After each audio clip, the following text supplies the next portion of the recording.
আলহামদুলিল্লাহ। প্রিয় বন্ধুগণ, জীবনের সাথে তাল মিলাতে গিয়ে, দুনিয়ার সাথে তাল মিলাতে গিয়ে আমরা আমাদের জীবনটাকে কি করে ফেলেছি? আমরা আমাদের জীবনটাকে একেবারে অগোছালো করে ফেলেছি, তাই না? জীবনের কোনো সৌন্দর্য নাই, জীবনের কোনো সঠিক চাহিদা নাই। যা আছে সব কিছু এই নষ্টামি, যা আছে সব কিছু লোক দেখানো।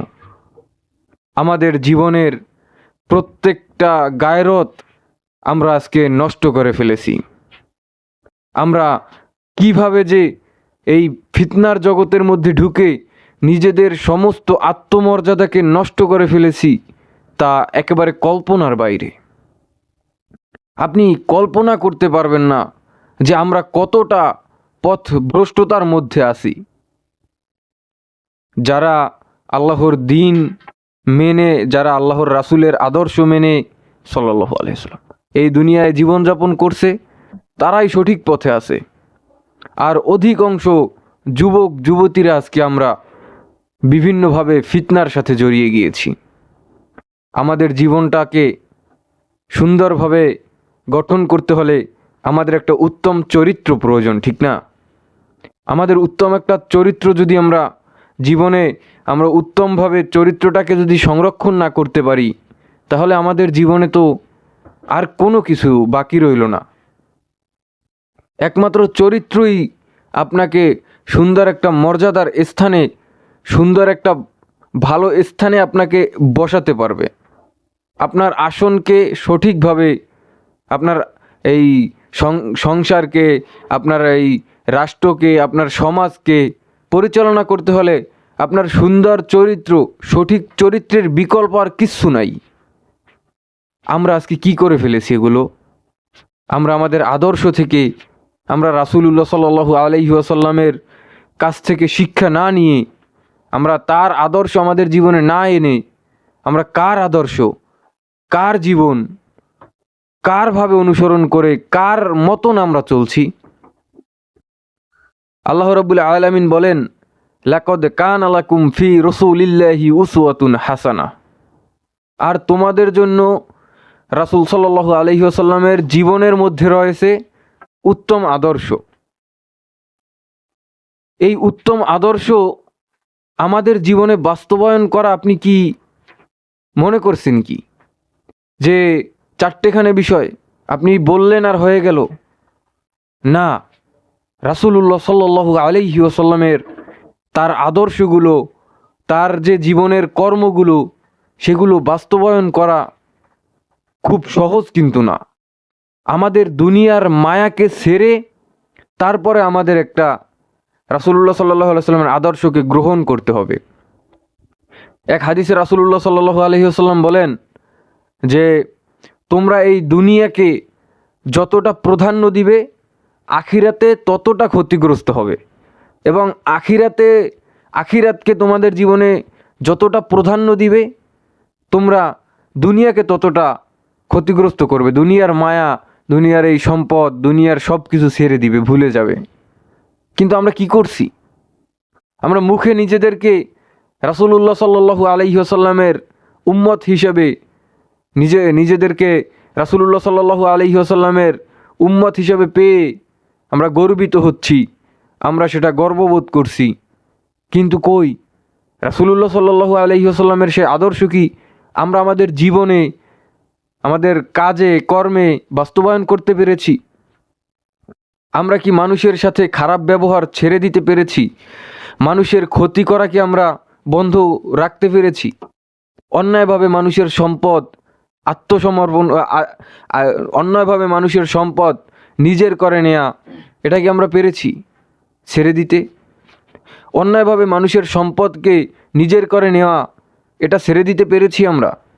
আমরা মদ, জুয়া, নেশা কি ছেড়ে দিতে পেরেছি? আমরা এইগুলো কিছুই পারি নাই, এইগুলো আমরা কিছুই করিনি। কিন্তু আমরা কিন্তু জীবনে রাসূলুল্লাহ সাল্লাল্লাহু আলাইহি ওয়াসাল্লামের একজন উম্মত। আমরা রাসূলুল্লাহ সাল্লাল্লাহু আলাইহি ওয়াসাল্লামের শাফায়াত নিয়ে জান্নাতে যাব, সেই আশা ব্যক্ত করি। কিন্তু রাসূলুল্লাহ সাল্লাল্লাহু আলাইহি ওয়াসাল্লামের যে ন্যায় প্রতিষ্ঠার আদর্শ ছিল, সেই আদর্শ আজকের এই নেতা, আজকের এই শাসক তাদের মাঝে কি আছে? একটু ভেবে বলুন তো। এই যে শাসক যারা আছে তাদের মাঝে কি রাসূলুল্লাহ সাল্লাল্লাহু আলাইহি ওয়াসাল্লামের সঠিক আদর্শ আছে? আজকের যারা জজ, আজকের যারা ব্যারিস্টার, আজকের যারা উকিল, তারা কি রাসূলুল্লাহ সাল্লাল্লাহু আলাইহি ওয়াসাল্লামের এই আদর্শগুলোকে বাস্তবায়ন করছে তাদের জীবনে? কই? তারাও তো মুসলমান, তারাও তো আল্লাহর রাসূলের শাফায়াতের কামনা করে, তারাও তো আল্লাহর রাসূল সাল্লাল্লাহু আলাইহি ওয়াসাল্লামের কাছ থেকে ওই হাউজে কাউসারের পানি খাওয়ার স্বপ্ন দেখছে, তারাও তো রাসূলুল্লাহ সাল্লাল্লাহু আলাইহি ওয়াসাল্লামের সাথে ওই জান্নাতে প্রবেশ করার স্বপ্ন বুনছে নিজেদের জীবনে। কিন্তু রাসূলুল্লাহ সাল্লাল্লাহু আলাইহি ওয়াসাল্লামের আদর্শ কিছুই নাই তাদের ভিতরে, কোনো আদর্শ নাই তাদের ভিতরে। আমাদের একজন আদর্শবান মানুষ হতে হবে, আমাদের তারই পাশাপাশি নিজেদের চরিত্রকে হেফাজত করতে হবে। খুব দুঃখের বিষয়, কথাগুলো আমি খারাপ হলেও আপনার কাছে কিন্তু বলবো সব বাস্তবতা। আমাদের চরিত্র আজকে কোথায় গিয়ে নেমেছে? আমি নিজেই আমার চরিত্র হেফাজত করতে কতটুকু পেরেছি এই প্রশ্ন করলে এই পৃথিবীতে কিন্তু আর বড় কোনো বিচারক লাগে না আমার চরিত্রকে সার্টিফিকেট দিতে। আমরা আমাদের চরিত্রকে তো হেফাজত করতে পারিনি, আমরা আমাদের চরিত্রকে তো নিজেদের মতন করে গঠন করে ফেলেছি। ওই আল্লাহর রাসূলের চরিত্রের মতন করে আমরা গঠন করতে পারিনি আমাদের জীবনকে, আমাদের চরিত্রকে। এজন্য আল্লাহ রাব্বুল আলামিন আমাদের চরিত্র কেমন হবে সেজন্য বলেন সূরা কলামের 4 নম্বর আয়াতে, ওয়া ইন্নাকা লাআলা খুলুকিন আযীম। সূরা কলামের 4 নম্বর আয়াতে বলেন ওয়া ইন্নাকা লাআলা খুলুকিন আযীম, আর অবশ্যই আপনি মহান চরিত্রের উপরে অধিষ্ঠিত আছেন, সুপ্রতিষ্ঠিত আছেন। কাকে বলেছেন? রাসূলুল্লাহ সাল্লাল্লাহু আলাইহি ওয়াসাল্লামকে বলেছেন। এটা কুরআন সাক্ষ্য দিয়েছে, আল্লাহ সাক্ষ্য দিয়েছে। তার চরিত্র সঠিক চরিত্র, তার চরিত্র মহান চরিত্র। এখন আমাদের কি করণীয়? আমাদের জীবনটাকে আমরা কেমনভাবে নষ্ট করে যে ফেলেছি, আমার আফসোস লাগে মাঝে মাঝে এই নিজের উপরে, নিজের জীবনের উপরে। কত না বিশ্রীভাবে আমরা আমাদের জীবনটাকে, আমি আমার জীবনটাকে কত না খারাপ পর্যায়ে নিয়ে গিয়েছি। কেন আমি পারলাম না নিজের জীবনকে হেফাজত করতে, নিজের চরিত্রকে হেফাজত করতে, নিজের আদর্শকে রাসূলুল্লাহ সাল্লাল্লাহু আলাইহি ওয়াসাল্লামের আদর্শ অনুযায়ী পরিচালনা করতে? আমি পারলাম না। কেন পারলাম না?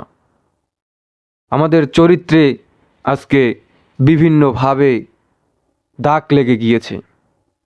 মুসলিম যুবকদের চরিত্রে আজকে দাগ লেগে গিয়েছে। তারা বিভিন্নভাবে জেনা ব্যভিচারের সাথে যুক্ত হয়ে গিয়েছে। তাদের প্রত্যেকটা কর্মে আজকে পাপ হচ্ছে, অহরহর পাপ যুক্ত হচ্ছে আমলনামায়, কিন্তু সেই দিকে আমাদের কোনো খেয়াল নেই। আমাদের জীবনে পাহাড় পরিমাণ পাপ করে ফেললেও আল্লাহ রাব্বুল আলামিন তা নিমেষেই ক্ষমা করে দেওয়ার মতন রহমত তার কাছে আছে। আল্লাহর রহমতের কোনো শেষ নেই, কিন্তু আমাদের পাপের একটা সীমা আছে। এখন আল্লাহর রহমত থেকে আমরা দূরে চলে গিয়েছি। আল্লাহর রহমত, তার ভালোবাসা আমরা বুঝি না। তাহলে এত পাপ করে আমরা এই জীবনে হাসি মুখে চলতে পারতাম না। কত পরিমাণে যে পাপ করেছি, কত পরিমাণে যে অন্যায় অবিচার করেছি নিজের কলবের সাথে, নিজের রুহের সাথে, তার কোনো হিসাব নেই। কিন্তু ওই আল্লাহ রাব্বুল আলামিন সেই হিসাববিহীন পাপকেও ক্ষমা করে দেওয়ার মতন ক্ষমতা রাখেন। সেই হিসাববিহীন পাপকেও আল্লাহ রাব্বুল আলামিন পুণ্য দ্বারা, নেকি দ্বারা পরিবর্তন করে দেওয়ার ক্ষমতা রাখেন। আমাদেরকে নিজেদের চরিত্র হেফাজত করার জন্য একেবারে রাসূলুল্লাহ সাল্লাল্লাহু আলাইহি ওয়াসাল্লামের আদর্শ অনুযায়ী, জীবন অনুযায়ী, সিরাত অনুযায়ী আমাদের জীবনকে পরিচালনা করতে হবে। আমাদের আফসোস লাগে আমার বোনরা আজকে কি পরিমাণে তাদের চরিত্রকে আল্লাহর রাস্তা থেকে দূরে সরিয়ে নিয়ে গেছে। তারা এগুলো কিছু মনেই করে না, এই ফ্রি মিক্সিংকে তারা কিছু মনেই করে না। তারা ওই সহপাঠীদের সাথে আড্ডা দেওয়াকে কিচ্ছু মনে করে না। তারা ওই ক্যাম্পাসে বসে গোল হয়ে চারদিকে ছেলে মাঝখানে মেয়ে এভাবে আড্ডা দেওয়াকে কিচ্ছু মনে করে না। তারা এই বোকরা ছাড়া রাস্তায় হাঁটাকে এখন কিচ্ছু মনে করে না। তারা ওড়না ছাড়া রাস্তায় চলাচল করতে এখন কিচ্ছু মনে করে না। যেখানে তাদের কণ্ঠস্বরকে অন্য একটা পুরুষকে শোনানো নিষেধ আছে, সেখানে তারা তাদের পুরো শরীরকে অন্যর সামনে মুখ উন্মুক্ত করে দিচ্ছে।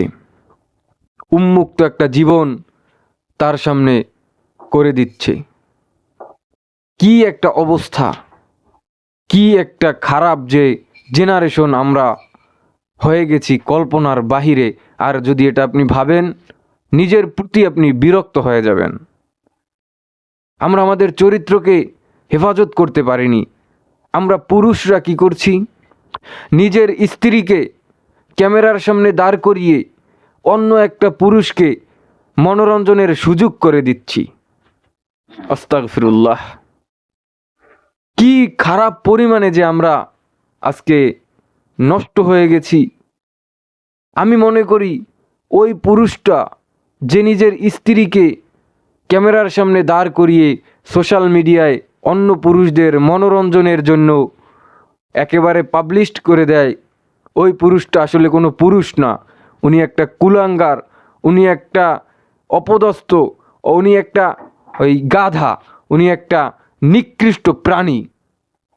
একটা নিকৃষ্ট প্রাণীও চাবে না তার ব্যক্তিগত জিনিসকে, তার ব্যক্তিগত কোনো সম্পদকে মানুষের মাঝে ভাগ করে দিতে। কিন্তু আমাদের যুবকরা, আমাদের ভাইয়েরা সেগুলো করছে। হে ভাই, আপনি কেন করছেন এগুলো? কোন মায়ায়? আপনি সামান্য টাকা পয়সার জন্য করছেন? আপনি তো কাজ করলেও টাকা পাবেন। এই সামান্য কাজ করে সামান্যভাবে সহজ সাবলীলভাবে আপনি কি এই জীবনটা পার করে নিতে পারবেন না? মাত্র 60 বছরের একটা জীবন, এটা তো চাইলে আপনি সাময়িক কিছু কষ্টের মধ্যে পার করে দিতে পারেন, যার ফলে আপনাকে তো আর বড় কোনো আযাবের সম্মুখীন হতে হবে না। কিন্তু আপনি এই মাত্র 60-70 বছরের একটা জীবনকে সুন্দরভাবে উপভোগ করতে গিয়ে আপনি আপনার জীবনটাকে জাহান্নামের জন্য তৈরি করে নিয়েছেন। এখানে 60 বছর আপনি সুখে থাকবেন, শান্তিতে থাকবেন, কিন্তু ওই কিয়ামতের দিন একেবারে হিসাববিহীন সময় অনন্তকাল আপনি জাহান্নামে জ্বলবেন। সেই কষ্টটা আপনার উপলব্ধি হয় না, আপনি সেই কষ্টটা উপলব্ধি করতে পারছেন না। এটা কেন? কিসের কারণে? কোন লোভে পড়ে? এখন সাময়িক কষ্টটা উপভোগ করা যায়, উপলব্ধি করা যায়, সাময়িক কষ্টটা উপলব্ধি করা যায় বিধায় এটা আপনি করতে চাচ্ছেন না। আর যে ওই কবরের আযাব, ওখান থেকে শুরু হয়ে অনন্তকাল জাহান্নামে জ্বলতে হবে, সেই চিন্তা চেতনা আপনি করছেন না। এজন্য আমাদের সব কিছু বুঝে শুনে নিজেদের পরিকল্পনা করতে হবে, পরিকল্পনা মাফিক একটা জীবন গড়তে হবে। মনে রাখবেন, এমন একজন জীবনের সঙ্গী বানাবেন যে আপনাকে আল্লাহ ওয়ালা করে দেয়, আর এমন একজন মানুষের জীবন সঙ্গী হবেন যে আল্লাহ ওয়ালা আছে। তাহলে আপনার আদর্শ ঠিক থাকবে, চরিত্র ঠিক থাকবে। তাহলে আর আপনাকে এই বেপরদা হয়ে নষ্টামি করতে হবে না, বেপরদা হয়ে ওই অন্য পুরুষদের মনোরঞ্জন করতে হবে না। চরিত্রকে রাসূলুল্লাহ সাল্লাল্লাহু আলাইহি ওয়াসাল্লামের আদর্শে গঠন করতে হবে, আদর্শকেও রাসূলুল্লাহ সাল্লাল্লাহু আলাইহি ওয়াসাল্লামের আদর্শে গড়তে হবে। তাহলেই সমস্ত কিছু সঠিকভাবে সুন্দরভাবে আমরা আমাদের জীবনে অর্জন করতে পারবো, এবং তারই সাথে সাথে জান্নাতের জন্য আমরা নিজেদের জীবনকে তৈরি করে নিতে পারবো। আল্লাহ আমাদেরকে এই আদর্শ রাসূলুল্লাহ সাল্লাল্লাহু আলাইহি ওয়াসাল্লামের আদর্শকে নিজেদের জীবনের আদর্শ হিসেবে গ্রহণ করার তৌফিক দান করুক। রাসূলুল্লাহ সাল্লাল্লাহু আলাইহি ওয়াসাল্লামের চরিত্র অনুযায়ী আমাদের চরিত্রকে আল্লাহ কবুল করে নিক, সেভাবে জীবন গড়ার তৌফিক দান করুক।